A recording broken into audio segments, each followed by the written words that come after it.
사람은 죽기 전에 꼭 한 번은 제일 예뻤던 그 시절로 돌아가고 싶어 합니다. 오늘 들려드릴 이야기의 주인공도 마찬가지였죠. 72세 할머니의 마지막 소원이 온 가족을 눈물바다로 만든 실화입니다. 여러분의 마지막 소원은 무엇인가요? 항상 건강하시고 구독과 좋아요 부탁드립니다. 1장. 초라한 병실의 간절한 소망. 서울 외곽의 한 요양병원 302호실. 오후 3시가 넘어서야 비스듬히 들어오는 햇살이 작은 병실을 은은하게 비추고 있었습니다. 이정희는 손가락 2마디 크기의 작은 손거울을 들고 자신의 얼굴을 바라보고 있었습니다. 72세의 몸은 병마와의 긴 싸움으로 많이 야위어 있었습니다. 한때 통통했던 볼은 움푹 들어갔고 윤기 있던 머리카락은 하얗게 변해 힘없이 베개에 흩어져 있었죠. 하지만 그녀의 눈빛만큼은 여전히 살아 있었습니다. 정희는 거울 속 자신의 얼굴을 오랫동안 바라보며 깊은 한숨을 쉬었습니다. 주름진 손으로 볼을 어루만지며 중얼거렸죠. 사람은 죽기 전에 꼭 한 번은 제일 예뻤던 그 시절로 돌아가고 싶어져. 복도를 지나가던 30대 간호사가 정희의 말을 듣고 병실로 들어왔습니다. 온화한 미소를 지으며 말했죠. 할머니, 지금도 충분히 예쁘세요. 특히 웃으실 때는 정말 아름다우세요. 하지만 정희의 시선은 간호사에게 있지 않았습니다. 병실 벽면에 걸린 액자 속 사진을 바라보고 있었어요. 20대 시절의 정희가 하얀 미용사 가운을 입고 환하게 웃고 있는 모습이었습니다. 그때는 달랐습니다. 동네에서 제일 잘 나가는 미용실 원장이었고 손님들이 줄을 서서 기다릴 정도로 실력을 인정받았죠. 매일 아침 거울 앞에서 자신을 꾸미는 시간이 행복했던 때였습니다. 정희는 사진 속 자신을 보며 쓸쓸히 웃었습니다. 지금의 초라한 모습과는 천양지차였으니까요. 간호사가 나간 후 정희는 다시 손거울을 들어 자신의 얼굴을 바라봤습니다. 마지막 소원이 하나 생겼다는 것을 그때 깨달았죠. 2장. 갈라진 가족의 마음. 병원 1층 로비에서 정희의 아들 김도훈이 휴대폰을 귀에 대고 다급하게 통화하고 있었습니다.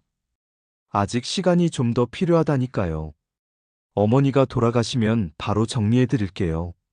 그러니까 조금만 더 기다려 주시면. 52세의 도훈은 몇 년 전 사업 실패로 엄청난 빚더미에 앉아 있었습니다. 건설업에 뛰어들었다가 부도가 나면서 집까지 담보로 잡혀버렸죠. 채권자들의 독촉은 날이 갈수록 심해졌고 이제는 하루도 편할 날이 없었습니다. 도훈의 마음속에는 어머니의 재산만이 마지막 희망이었습니다. 어머니가 평생 모은 돈과 미용실 건물, 그리고 알려지지 않은 비밀 계좌들까지 합하면 빚을 갚고도 남을 거라고 생각했거든요. 전화를 끊고 병실로 올라가는 엘리베이터 안에서 도훈의 얼굴은 어두웠습니다. 복잡한 마음이 표정에 그대로 드러나 있었죠. 302호실 문을 열고 들어서자 동생 혜진이 침대 옆 의자에 앉아 어머니를 간병하고 있었습니다. 48세의 혜진은 회사를 휴직하고 몇 달째 병원에서 살다시피 하고 있었어요. 도훈이 짜증스럽게 말했습니다. 아직도 여기 있어? 집에 가서 좀 쉬어. 간병인도 있잖아. 혜진은 지친 목소리로 고개를 저었습니다.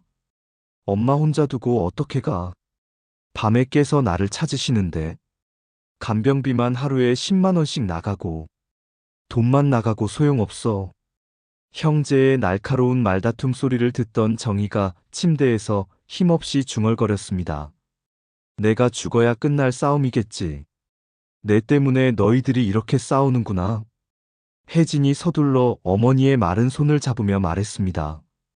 엄마, 그런 말씀 마세요. 우리 싸우는 거 아니에요. 그때 정희가 가늘게 손가락으로 침대 옆 서랍장을 가리켰습니다. 혜진아, 저기 서랍 좀 열어봐. 맨 아래 칸에. 혜진이 서랍을 열어보니 누렇게 바랜 편지 몇 통과 낡은 은행 통장이 들어 있었습니다. 도훈의 눈이 번뜩 빛났죠. 역시 숨겨놓은 돈이 있었던 겁니다. 3장. 간절한 마지막 소원. 다음 날 오후, 병실에는 혜진과 정혜 둘만 있었습니다. 도훈은 은행에 가서 통장 확인을 하느라 나간 상태였죠. 정희가 딸 혜진의 손을 꽉 잡고 간절한 눈빛으로 말했습니다. 혜진아, 엄마 마지막 소원이 하나 있어. 혜진의 가슴이 갑자기 먹먹해졌습니다. 어머니의 말투가 예사롭지 않았거든요. 무슨 말씀이세요, 엄마? 마지막 소원이라니. 정희의 목소리가 떨렸습니다. 날 다시 예쁘게 만들어 달라는 거야. 내가 미용실 원장님이던 그때처럼. 한 번만 더 거울을 보고 내 모습에 만족하고 싶어. 정희의 눈가에 눈물이 고였습니다. 평생 남들을 예쁘게 만들어주는 일을 했던 자신이 이렇게 초라하고 볼품없는 모습으로 세상을 떠나는 게 견딜 수 없었던 것이죠. 엄마, 지금도 충분히 예쁘세요. 혜진도 눈물을 참지 못했습니다. 어머니의 간절한 바람을 차마 외면할 수 없었어요. 아니야. 거울을 볼 때마다 내가 누군지도 모르겠어. 이렇게 늙고 초라한 모습이 정말 나인지. 젊었을 때는 매일 아침 거울 앞에 서는 게 그렇게 즐거웠는데. 그때 병실 문이 열리며 도훈이 들어왔습니다. 손에는 은행에서 받아온 서류들을 들고 있었어요. 뭘 그렇게 심각하게 이야기해? 혹시 유 원장 얘기? 오빠 엄마께서 화장을 하고 싶다고 하세요. 예쁘게 꾸미고 싶다고. 도훈은 어이없다는 듯 코웃음을 쳤습니다. 유 원장이나 쓰셔. 화장이 다 무슨 소용이야? 그런 것보다 이 통장 비밀번호 좀 알려주세요. 은행에서 본인 확인이 안 된다고 하네요. 정희의 얼굴이 순간 굳어졌습니다. 아들의 냉정하고 현실적인 말이 가슴을 깊숙이 찔렀죠. 혜진이 화를 내며 일어났습니다. 오빠, 어떻게 그런 말을 해요? 엄마가 마지막 소원이라고 하시는데. 현실을 봐야지. 병원비도 모자라서 난리인데 화장품 살 돈이 어디 있어. 그런 거 하지 말고 실용적인 것부터 정리해요. 4장. 사라진 꿈과 첫사랑의 기억. 그날 밤, 정희는 홀로 천장을 바라보며 지난 세월을 떠올렸습니다. 50년 전, 20대 시절의 정희는 동네에서 가장 핫한 미용사였습니다. 구로동에 있는 작은 미용실이었지만 손님들이 구름대처럼 몰려와서 예약을 잡기도 힘들 정도였죠. 정희 씨 손은 정말 금손이에요. 정희 원장님한테 머리 맡기면 확실히 10년은 젊어 보여요. 우리 딸 결혼식 때도 정희 씨가 꼭 해주세요. 그때의 정희는 자신감으로 가득 차 있었습니다.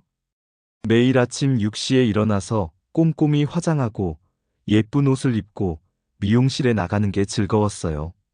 손님들의 머리를 만져주고 예쁘게 꾸며주면서 보람도 느꼈죠. 하지만 결혼 후 모든 게 달라졌습니다. 남편 김 씨는 성실한 사람인 줄 알았는데 도박에 빠져 살았어요. 미용실에서 번 돈을 가져다가 경마장과 화투판에 다 날려버렸죠. 그뿐만 아니라 다른 여자와 바람까지 피웠습니다. 정희가 밤늦게까지 일해서 번 돈으로 다른 여자에게 선물까지 사주는 걸 알았을 때의 배신감이란. 아이들을 키우느라 정희는 점점 지쳐갔습니다. 예전처럼 자신을 가꿀 시간도 여유도 없었어요. 아침에 눈을 뜨면 바로 아이들 밥 차리고 미용실 가서 일하고 저녁에 집에 와서 또 집안일. 거울을 볼 시간조차 없었습니다. 볼 때마다 초라해진 자신의 모습에 한숨만 나왔거든요. 그런 정희를 멀리서 묵묵히 지켜보던 사람이 있었습니다. 박영수였죠. 영수는 정희의 첫사랑이었습니다. 고등학교 때부터 서로 좋아했지만 집안의 반대로 헤어져야 했고 정희는 중매로 다른 남자와 결혼했던 것이죠. 하지만 영수는 정희를 잊지 못했습니다. 멀리 이사를 갔지만 가끔 정의 소식을 물어보곤 했어요. 정희가 힘들어한다는 얘기를 들으면 마음이 아팠죠. 5장. 예쁜 모습을 되찾는 시간. 다음 날 오전, 혜진은 백화점에서 화장품과 헤어용품을 사가지고 병원에 왔습니다. 고급 브랜드는 아니었지만 엄마를 위한 마음이 가득 담긴 선물이었어요. 엄마, 예쁘게 만들어 드릴게요. 정희의 얼굴에 오랜만에 희미한 미소가 떠올랐습니다. 혜진은 먼저 어머니를 휠체어에 앉혀서 병원 내 미용실로 데리고 갔습니다. 그리고 조심스럽게 어머니의 머리를 감겨드리기 시작했어요. 아, 시원하다. 정희가 작게 중얼거렸습니다. 오랜만에 받는 머리 감기는 정말 기분이 좋았거든요. 혜진은 정성스럽게 어머니의 하얀 머리카락을 빗어주기 시작했습니다. 엉킨 부분은 조심조심 풀어주고 윤기가 나도록 여러 번 빗어줬어요. 엄마, 이렇게 하면 어때요? 거울을 본 정희가 깜짝 놀랐습니다. 오랜만에 깔끔하게 정리된 자신의 모습이었거든요. 어머나, 이게 정말 나야? 혜진아, 고마워. 병실로 돌아와서 혜진은 본격적으로 화장을 해드리기 시작했습니다. 먼저 연한 파운데이션을 발라서 주름을 조금이라도 가려주고 볼에는 연한 분홍빛 블러셔를 발라줬어요. 엄마, 눈 감으세요. 아이섀도는 연한 베이지 톤으로 자연스럽게 발라주고 입술에는 옅은 핑크 립스틱을 발라줬습니다. 마지막으로 혜진이 어머니께 손거울을 건네드렸어요. 정희는 거울을 보자마자 환하게 웃었습니다. 오랜만에 사람다운 모습, 아니 예쁜 모습을 한 것 같았거든요. 세상에 이렇게 달라질 수가 있네. 고마워, 혜진아. 엄마가 원래 예쁘셔서 그래요. 그때 병실 문이 벌컥 열리며 도훈이 들어와서 어머니 침대 옆 서랍을 뒤지고 있었습니다. 이 통장 비밀번호가 뭐예요? 은행에서 계속 본인 확인하라고 하는데. 도훈아, 지금 뭐 하는 거야? 혜진이 황당해하며 말했습니다. 역시 돈 숨겨놨군요. 이거 말고 다른 통장도 더 있죠? 솔직히 말하세요. 6장. 오래된 비밀의 편지. 그날 저녁 혜진이 어머니의 화장품을 정리하다가 서랍 깊숙한 곳에서 낡은 편지 뭉치를 발견했습니다. 편지 봉투들은 모두 누렇게 발해 있었고 정희에게라고 정성스럽게 적혀 있었습니다. 그런데 글씨체가 돌아가신 아버지의 글씨가 아니었어요. 호기심에 편지 한 통을 펼쳐본 혜진은 깜짝 놀랐습니다. 정희야, 너를 평생 사랑했다. 비록 함께할 수는 없었지만 너의 행복만을 바랐다. 힘든 일이 있을 때마다 도와주지 못해서 미안했다. 편지는 박영수라는 사람이 보낸 것이었습니다. 그리고 편지들을 하나씩 읽어보니 더욱 충격적인 내용들이 나왔어요. 정희야, 아이들 학비가 부족하다는 소식을 들었다. 너에게 직접 주면 받지 않을 걸 알기에 학교에 익명으로 보냈다. 미용실 임대료가 밀린다는 얘기를 들었어. 건물주한테 몰래 입금해 놨으니까 걱정하지 마. 도훈이가 아프다던데 병원비 걱정은 하지 마. 이미 처리해 놨어. 혜진의 손이 덜덜 떨렸습니다. 어릴 때 집이 정말 어려웠는데 가끔 나타나던 익명의 후원자가 있었거든요. 학비가 밀렸는데 갑자기 누군가 대신 내줬다거나 병원비가 부족했는데 이미 결제되어 있다거나 하는 일들이 종종 있었어요. 가족들은 모두 어머니의 숨은 인맥이나 미용실 단골 손님의 도움이라고 생각했는데 알고 보니 이 박영수라는 분이었던 거죠. 엄마, 이게 뭐예요? 혜진이 편지를 들고 어머니께 물어봤습니다. 정희는 편지를 보더니 깊은 한숨을 쉬었습니다. 그 사람은 내 첫사랑이야. 그리고 너희를 살게 한 은인이기도 하고. 첫사랑이요? 혜진은 충격을 받았습니다. 아버지가 아닌 다른 남자가 평생 자신들 가족을 몰래 도와왔다는 사실을 알게 된 거죠. 너희 아버지와 결혼하기 전에 좋아했던 사람이야. 하지만 집안 사정 때문에 헤어져야 했지. 그런데 그 사람이 평생 나를, 우리 가족을 지켜봐 준 거였어. 정희의 목소리가 떨렸습니다. 7장. 기적 같은 재회. 그 다음날 오후, 도훈과 혜진의 싸움으로 병실이 어수선해졌습니다.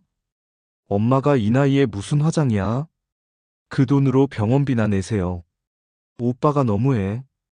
엄마 마지막 소원인데. 마지막 소원은 무슨? 유산이나 제대로 정리하라고. 그때였습니다. 똑똑똑. 병실 문이 조심스럽게 노크되며 천천히 열렸습니다. 백발이 성성한 할아버지 한 분이 들어오셨어요. 75세의 박영수였습니다.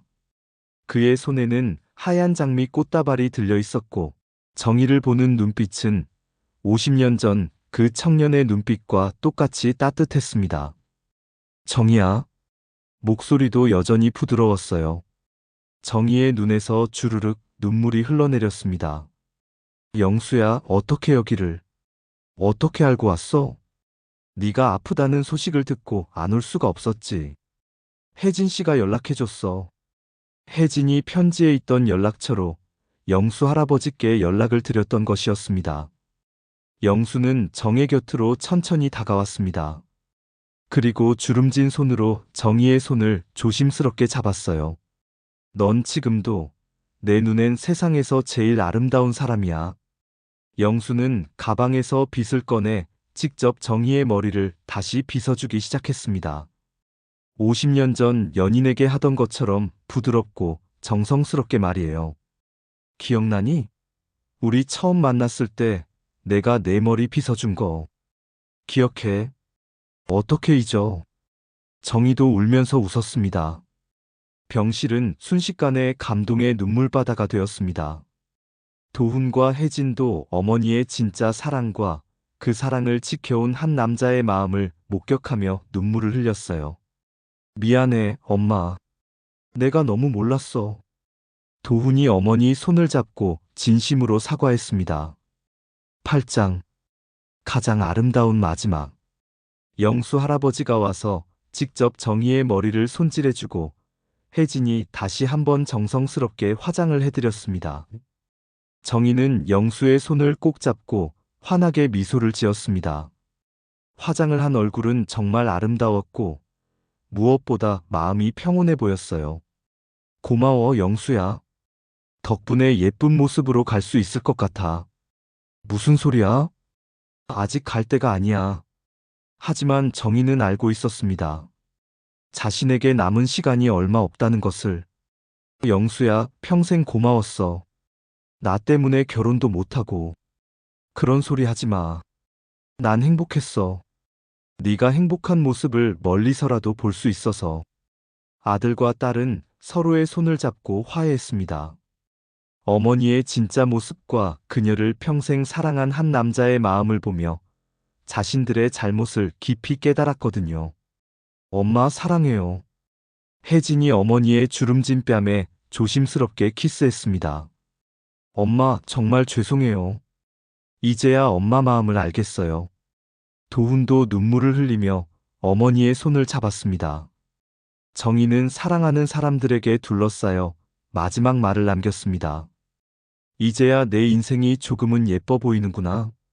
아름다운 추억들이 하나씩 떠오르네. 벽에 걸린 젊은 시절 사진과 현재 화장한 정의의 모습이 겹쳐 보였습니다. 세월이 흘러 얼굴은 늙었지만 그녀의 마음과 사랑만큼은 여전히 아름다웠죠. 정의는 영수의 손을 꼭 잡고 자식들을 바라보며 조용히 눈을 감았습니다. 마지막 소원을 이룬 채로 사랑하는 사람들에게 둘러싸여 평온한 얼굴이었어요. 영수는 정의의 손을 놓지 않은 채 마지막 작별 인사를 건넸습니다. 안녕. 내 평생 사랑. 다음 생에서 만나자. 가족들은 모두 조용히 울었습니다. 슬프지만 아름다운 이별이었어요. 정의는 마지막까지 가장 사랑받는 모습으로 세상을 떠났습니다. 그 후 영수 할아버지는 정의의 장례식을 정성스럽게 도왔고 도훈과 혜진은 서로를 이해하며 더욱 가까워졌습니다. 그리고 모두는 정의의 마지막 모습을 기억하며 진정한 사랑이 무엇인지 깨달았죠. 끝까지 시청해주셔서 정말 감사합니다. 구독과 좋아요는 영상 제작에 큰 도움이 됩니다. 항상 건강하세요.